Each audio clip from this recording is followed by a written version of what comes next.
जय श्री कृष्णा, राधे राधे गुरुजी। गुरुजी आपको चरणों में दासी का कोटि कोटि नमन। गुरुजी खुश रहिए, खुश रहिए। अभी बैठेंगे, अंदर मिलेंगे। गुरुजी आज हम जा रहे हैं। गुरुजी जाने का मन नहीं है बिल्कुल भी आपको, और टाउन को छोड़ के जाने का मन नहीं है। कोई बात नहीं, फिर आना। फिर भी टिकट है गुरुजी, सुबह जा रहे हैं, लेकिन हम यहाँ के याद है ये सब, और कान्हैया को साथ में इनके सहारे रहेंगे। और गुरुजी बस आप हमें ऐसा आशीर्वाद दो हम दोनों को कि मैं नेक्स्ट टाइम आऊँ ना तो मैं बड़ी बड़ी सेवा करूँ, ऐसा अच्छा, मुझे आशीर्वाद दो। भगवान आपको इतना सामर्थ्यवान बनाए कि आप बहुत सारी सेवा समाज की कर पाए। मैं बड़ी नहीं कर पाई आज तक, छोटी छोटी की, लेकिन बड़ी नहीं कर पाई गुरुजी, तो मुझे बहुत मन है करने का, तो बस मुझे वही मैं चाहती हूँ भागवत जी से। गुरुजी एक छोटा प्रश्न है गुरुजी, कि आपके भागवत गीता में आप बोलते हो कि पति कैसा भी हो, पति को भगवान मानना चाहिए। तो गुरुजी क्या गुरुजी वो पति भी भगवान जैसा लक्षण उनमें भी होना चाहिए कि नहीं गुरुजी? जो पति मतलब गुटखा खाता है, झूठ बोलता है, जुआ खेलता है, और वो अपनी पत्नी को जैसे वो जुआ खेल के पैसा बहुत उधार करके कर्जा करके पत्नी को रोड के ऊपर 4 पुरुषों के बीच में लाके छोड़ देता है, ऐसे पति के साथ क्या उस पत्नी को रहना चाहिए गुरुजी? पत्नी पतिव्रता है तो पुरुष को भी पत्नी व्रता होना चाहिए, दोनों के लिए बातें हैं। सही बात है गुरुजी। पत्नी पति का सम्मान करती है तो पति को भी पत्नी का आदर करना चाहिए। तो वही तो गुरुजी, जो पति परमेश्वर है तो जो पुरुष का भी तो कर्तव्य होता है ना गुरुजी? पूरा कर्तव्य है उसका। यदि वो आचरणहीन है पुरुष, तो ऐसा पुरुष नरकगामी होता है। लेकिन गुरुजी अब यह है सवाल के जो ऐसा पति हो कि वो उसके वजह से उस पत्नी को समझो कि कुछ गलत काम करना पड़े, तभी भी उस पति के साथ रहना चाहिए कि नहीं रहना चाहिए गुरुजी? ये सवाल है मेरा। पति के साथ रहना ना रहना अलग विषय है, उसे सत्संग से जोड़ के सुधारो गुरुजी। और वो गलत काम कराए तो गलत क्यों करना है, सही करना है। लेकिन गुरुजी समझाने से समझने वाले लोग होते तो फिर गलत क्यों करना है, नहीं करना गलत काम। वो कोई कहे, देखो पति कहे कि तुम गाय को काट दो, तो क्या गाय काट देंगे? नहीं, वो तो नहीं काटते। फिर गलत काम थोड़ी करेंगे, नहीं करेंगे गुरुजी। फिर पति कहे कि भगवान को छोड़ दो, थोड़ी भगवान को छोड़ देंगे। नहीं छोड़। ऐसी है, जो पति की आज्ञा मानने योग्य है वो तो मानो, सही गुरुजी। जो मानने योग्य नहीं है वो बिल्कुल नहीं माननी चाहिए। सही बात है। प्रहलाद जी ने अपने पिता की बात नहीं मानी, सही गुरुजी। वो कह रहा था कि मैं ही भगवान हूँ। प्रहलाद जी ने कहा नहीं, भगवान तो भगवान है। सही बात है। भरत जी ने अपनी माता की बात नहीं मानी, कह बोली कि तुम राजा बन जाओ, भरत जी नहीं बने। सही बात है गुरुजी। राजा बलि ने गुरु जी की बात नहीं मानी, गोपियों ने पति की बात नहीं मानी, विभीषण ने भाई की बात नहीं मानी। तो जो बातें मानने योग्य हैं वही तो मानी जाएंगी, जो बातें नहीं मानने योग्य हैं वो नहीं मानी जाएंगी। चाहे बाप हो, माँ हो, कोई हो, पति हो, पति, किसी की बात क्यों मानी? जो मानने योग्य है ही नहीं। सही बात है गुरुजी। वो क्यों मानेंगे? सही बात है। और कुछ एक छोटा प्रश्न, जो आपसे जो दीक्षा ली है तब से जो 11 माला का नियम है गुरुजी, वो हम घर पे करते, लेकिन जब बाहर जाते तो नहीं होता गुरुजी, तो कोई दोष नहीं लगेगा? मन से अंदर चलता रहे श्रीमन नारायण श्रीमन, तो कभी दोष तो नहीं होगा ना गुरुजी? कोई दोष नहीं, अंदर चलता रहे। ये तो प्रेम है, भगवान से डरो मत कि जी कोई दोष होगा, कोई पाप, कोई भगवान हमारे हैं, परिवार के सदस्य हैं, ऐसा मानो भगवान। गुरुजी। गुरुजी एक और प्रश्न गुरुजी, जो हम लहसुन प्याज घर में नहीं खाते, भगवान को भोग नहीं खिलाते, लेकिन गुरुजी अभी मंदिरों में जो प्रसाद बांटते हैं ना गुरुजी, तो वह गुरुजी गलत मत समझो, लेकिन ब्राह्मण ही उनके घर में लहसुन प्याज का भोजन बना के भगवान को भोग लगाते हैं गुरुजी। ऐसा कुछ लोग लगाते क्योंकि हम महाराष्ट्र में है ना, तो वहाँ के जो मंदिर में जो ज्यादातर जो प्रसादी बांटते हैं, अब राम जी के मंदिर तो हम जाते हैं, कृष्ण जी को मंदिर में तब हम जहाँ रहते हैं वहाँ जाते तो जाना होता है गुरुजी, तो वहाँ प्रसाद हम देते, तो वो प्रसाद हम लेते गुरुजी, उसमें हमारा कोई दोष तो नहीं लगेगा? दोष नहीं है। कुछ लोग खाते होंगे, बिल्कुल खाते होंगे, लेकिन वो उसमें लहसुन प्याज होता है गुरुजी। कुछ लोग खाते होंगे, लगाते होंगे, भगवान जाने। तो हम वो प्रसाद खाए तो गलत? प्रसाद है भगवान जी का, तो खा सकते हैं गुरुजी। ऐसे प्रसाद को माथे से लगा लेना चाहिए, प्रसाद का सम्मान हो, प्रणाम करना चाहिए। और प्रसाद है खा सकते हैं, परंतु हमें इस बात का ध्यान रखना चाहिए कि जो खाने योग्य है, चलो लहसुन प्याज तक तो सब ठीक है, नहीं खाते हम लोग, पर कुछ लोग खाते हैं, वो सबकी अपनी अपनी पर्सनल विचारधारा है कि आप खाना पसंद करते हैं या नहीं खाना। ये कोई पाप पुण्य की श्रेणी में नहीं आता लहसुन प्याज, तामसी है इसलिए नहीं खाते। कोई खाता है तो कोई पाप नहीं है वो, भगवान जी को भोग नहीं लगता, तामसी है इसलिए, बाकी कोई पाप नहीं है। ठीक है गुरु ठीक है, पाप मांसाहार है, कुछ लोग मांस खाते हैं और वो यदि वो भगवान को मांस का भोग लगा रहे हैं तो वो पाप है, वो गलत है। ठीक है गुरुजी। गुरुजी एक और छोटा सवाल गुरुजी, आप एक बार हैदराबाद कथा करने को गए थे ना, तो मैं आंध्रा में बड़ी हुई हूँ, मतलब मैं वहाँ मेरा पैदा हुई, मैं वहाँ बड़ी हुई हूँ।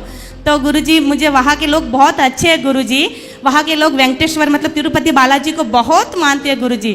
लेकिन उधर क्या है गुरुजी, एक तो फिल्म बहुत देखते लोग उधर के, इतना फिल्म देखते, को नई फिल्म आ गई तो जो पंडाल में कैसा भीड़ होते हैं ना, उधर वैसा भीड़ होते, और उधर के लोग थोड़ा दिल के ऐसे हैं कि वो हीरो के लिए मर भी जाएंगे, ऐसे लोग हैं। वो पागलपन बोले क्या बोले मत पता नहीं गुरुजी। तो वो लोग हैं ना नॉनवेज बहुत खाते हैं गुरुजी। आपको कभी भी कहीं आंध्र प्रदेश में कथा करने का मौका मिले तो आप जरूर जाइए गुरुजी, उधर के लोगों को बहुत सुधारना है गुरुजी। वहाँ नॉनवेज बहुत खाते हैं और दारू भी बहुत पीते गुरुजी। ठीक है गुरुजी, हमको बस आशीर्वाद दो गुरुजी, हम जल्दी से फिर से आए और आपके सेवा में सम्मिलित हो जाए गुरुजी। जय श्री कृष्णा, राधे राधे गुरुजी। आपके चरणों में कोटि कोटि प्रणाम। खुश रहिए। ठाकुर जी, हम आपको जो है यूट्यूब फेसबुक पे देखते थे तो सोचते थे पता नहीं आपसे कभी मिलना होगा या नहीं होगा। आज हम बांके बिहारी मंदिर आए थे दर्शन करने, तो पता चला आपकी कथा हो रही है, तो फिर हम अपने परिवार के साथ आए। ये हमारे पति देव हैं और ये मेरा बेटा है, इसका नाम विष्णु है। हाँ, कोई सवाल? हाँ ठाकुर जी, आपसे एक सवाल करना है।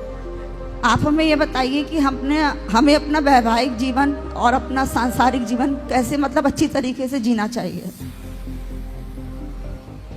वैवाहिक जीवन में दिमाग लगाओ, शरीर लगाओ, शरीर से और दिमाग से परिवार को संभालो, व्यापार को संभालो, पति बच्चों को संभालो, और दिल से और मन से भगवान को संभालो। भगवान को मन की ज़रूरत है तो मन भगवान में रहे, परिवार को दिमाग की ज़रूरत है, दिमाग से परिवार चलता है, तो दिमाग परिवार में लगाओ, दिल भगवान में लगाओ, तन संसार में लगाओ, मन भगवान में लगाओ। भगवान में तो ठाकुर जी बहुत मन लगता है, पर बहुत से लोग कहते हैं ये ढोंग है, तुम ज्यादा भगवान में ध्यान मत लगाया करो, कुछ नहीं होता है, सिर्फ दुख मिलता है, सुख नहीं मिलता है जो भगवान में ध्यान लगाता है। लेकिन मैंने शुरू से ही ठाकुर जी जब 4th क्लास में थी तब से ही मैंने भगवान में हमेशा ध्यान लगाया है, और भगवान सुनते भी हैं, पर दुनिया जो है ना मन भटकाती है। ठाकुर जी कथाएं सुना करिए, कथा सुनते हैं ठाकुर, मन भी ठीक होगा और भगवान में मन लगाने वाला। जो लोग कहते हैं कि भगवान में मन लगाओगे तो दुख पाओगे, भगवान में मन लगाने से ना, भगवान आनंद के सागर हैं। भगवान कृष्ण का नाम है आनंद, इसलिए बोलते हैं नंद के आनंद भयो। हाँ, जय करेंगे। संसार के लोगों में दुख है। आप संसार के किसी भी व्यक्ति के पास बैठो, वो व्यक्ति सिर्फ अपना दुख बताएगा और दुख बताएगा, रोएगा। तो जब सामने वाला दुख बताएगा तो आपके अंदर क्या होगा? आप कोरोना बैक्टीरिया वाले के पास बैठोगे तो आपको कोरोना आएगा। किसी की आंख आ गई है और आप उसके पास बैठेंगे ना तो आपकी भी आंखें आ जाएंगी। उसी तरह संसार के लोग दुखी ज़्यादा हैं, तो संसार के लोग जहाँ बैठते हैं दुख बताते हैं, तो उनके साथ बैठोगे तो दुख आएगा। पर भगवान का नाम आनंद है। जब भगवान की कथा, भगवान का नाम कीर्तन से जुड़ते हैं तो हृदय आनंद से भर जाता है। भगवान आनंद देते हैं, सुख नहीं देते। सुख तो संसार में मिलता है क्षणिक, सुख मिलेगा तो दुख भी मिलेगा, पर भगवान का नाम है आनंद। इसलिए भगवान की शरण में जो रहता है आनंदित रहता है। सांसारिक वो लोग समझते नहीं है, वो अज्ञानी है जो ये कहते हैं कि भगवान की भक्ति में दुख मिलता है। वो ठाकुर जी आज के समय में समझ लीजिए वो ऐसे हैं जैसे सुअर को नाले में रहने की आदत हो गई है। तो अब नाले में रहने वाले सुअर को बताओ कि भाई गंगा जी जाओ, बढ़िया शुद्ध जल है, मस्त, वहाँ जाओ, और सुअर को आप गंगा जी में पहुँचाओगे ना तो वो गंगा जी में उसे अच्छा नहीं लगेगा, क्योंकि आदत हो गई है नाले में रहने की। ऐसे संसार के लोगों से ज़्यादा बातें ना किया करो। संसार के लोग दुखी हैं, इसलिए उन्हें डर लगता है कि भगवान के पास जाएंगे कहीं हमें, क्योंकि कुछ लोगों को नहीं। और फिर ठाकुर जी एक बात ये भी है कि इंसान हमसे मना करता है कि तुम भगवान के पद पे मत जाओ, और फिर पीछे से वो खुद चल देता है। नहीं तो उससे पूछो ना कि भाई भगवान के पथ पर ना चलें तो पूछो कि कहाँ जाएं, किसके पथ पर चलें।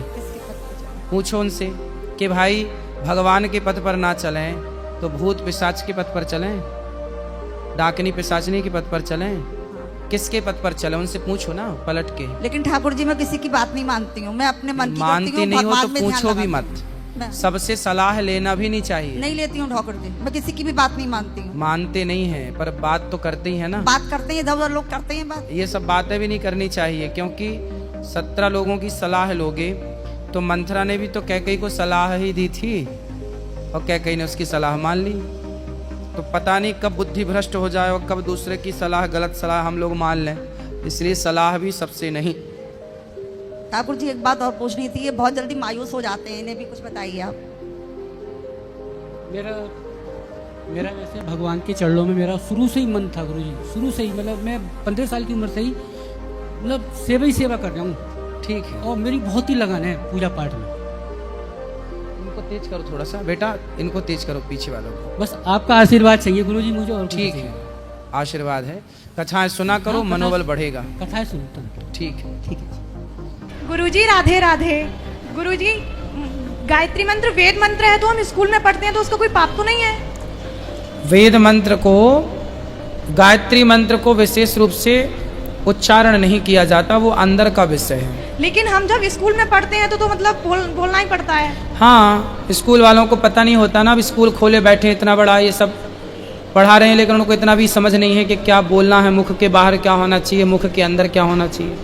अब पता ना होने से सब चल रहा है मनमाना, आजकल सब मनमाना चल रहा है। गुरुजी सिखा किसे किसे रखानी चाहिए? सिखा, हाँ। सिखा सारे बच्चों की होनी चाहिए। मतलब मैंने सुना है कि ब्राह्मण को ही रखा, मतलब ना सबको रखना चाहिए। गुरुजी मैं आपके लिए एक दुपट्टा लेके आई हूँ, वो मैं आपको उड़ान मतलब देना चाहती हूँ, और जो आप अपनी मतलब जो दुपट्टा ओढ़े हैं वो मुझे दे देना। अभी बहन ने कहा कि हमारा दुपट्टा क्यों, दे दें इनको आपका दुपट्टा। नहीं, जो आप पहले पहन के आए थे। पर वो भी किसी का है, वो भी यहीं बैठी है मैया, वो भी बोली हमारा दुपट्टा आप ही ओढ़ना, किसी को मत देना। एक दुपट्टा आप लाओ, आपका वाला ओढ़ के आपको ही देते हैं, लाओ। नहीं गुरुजी, फिर मतलब आपका एक अंगवस्त्र चाहिए। हाँ हाँ तो देंगे ना, लाओ, जो आप लाई हो वो लाओ। नहीं ये नहीं, ये नहीं। ऐसे ही दूसरी मैया भी उन्हें बोल दिया, शर्त दे दी कि आप किसी को मत देना, देखो हम डाले हैं। तो मतलब दूसरा और कोई हमारे पास जो भी है वो किसी ना किसी का दिया ही है, हम खरीदते थोड़ी हैं। और सबका यही मन होता है कि हमारा आप ही ओढ़ें। लाओ, हम ओढ़ के आपको दे रहे हैं प्रसादी, लाओ, आप चिंता ना करो, लाओ, यहीं से लाओ, यहीं से लाओ बेटा, यहीं से ले आओ, यहीं से लाओ। महाराज जी राधे राधे जी, मैं लखनऊ से आई हूँ, और मेरा प्रश्न ये है कि अगर कोई एकादशी ये ओढ़ा, ये ओढ़ा लो, सुनो यहाँ बेटा, ये ओढ़ लिया, अभी आप ले लो। तेरा तुझको अर्पण, क्या लागे मेरा। महाराज जी राधे राधे, आपके जी। चरणों में कोटि कोटि नमन। मैं लखनऊ से आई हूँ, मेरा प्रश्न ये है कि अगर एकादशी के दिन कोई मर जाता है तो उसका क्या महत्व होता है? महत्व, हाँ। भाई एकादशी के दिन मर गया है मतलब उसकी सदगति निश्चित है। लिखित में दे सकते हैं कि एकादशी के दिन मरने वाला कितना भी बड़ा पापी हो, वह निश्चित ही उसकी सदगति होती है, चाहे कितना भी पाप किया हो। बिल्कुल, पाप का भोगेगा, पाप किया है तो भोगेगा, पर भोगने के बाद उसकी सदगति जरूर होगी, क्योंकि एकादशी के दिन शरीर छूटा है। और महाराज जी एक प्रश्न और है, मेरे पति आए हैं, उनको नींद नहीं आती, उनको नींद की बड़ी प्रॉब्लम है, दवाई कर रहे हैं फिर भी उनको नींद बहुत कम आती तो है। दिन रात सोते ही नहीं है, मतलब रात में कहीं 2 बजे सो लिया, 1 घंटे सो लिया, उनकी नींद नहीं आती, पता नहीं क्या प्रॉब्लम है इनको, उसका क्या उपाय करा जाए? पढ़ा करें, पढ़ते हैं महाराज, रात्रि को भगवत गीता, सोने के कहीं पहले रामायण कुछ ना कुछ पढ़ते रहते, फिर भी पता नहीं क्या है, उनको नींद नहीं आती है। तो अच्छा है, काम करते रहे अपना काम जो है, दिन रात काम करें। आशीर्वाद दे दीजिए, एक बार खड़े हो जाइए उनको, एक बार खुश रहिए, खुश सही हो जाए बस ये। हो जाएंगे। राधे राधे महाराज जी। खुश रहिए।